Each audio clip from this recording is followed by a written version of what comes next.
gravar mais pra vocês de Roblox e é do Bacon Hair, então bora lá. O que tá acontecendo aqui? Quando começar aqui a partida eu volto com vocês, tá bom? Tchau!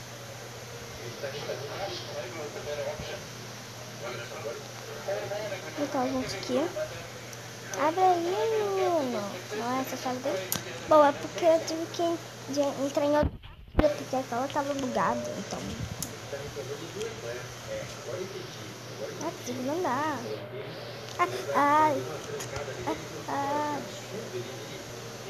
Preciso de um martelo. Onde eu encontro?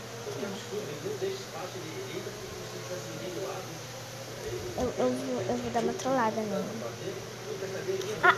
Nossa, uma trollada, né? Uma belíssima trollada.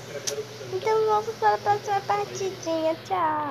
Pô, cara, o Bacon não foi à escola a semana toda, né?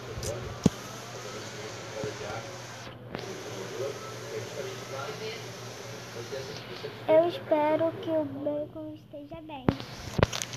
Eu não espero que eu esteja bem não, gente.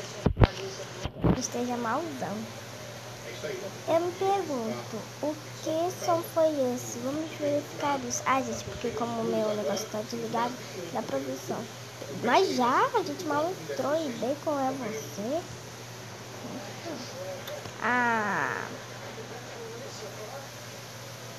Oi Bacon Hair, eu não quero te ver, você sabia disso? Eu não quero te ver.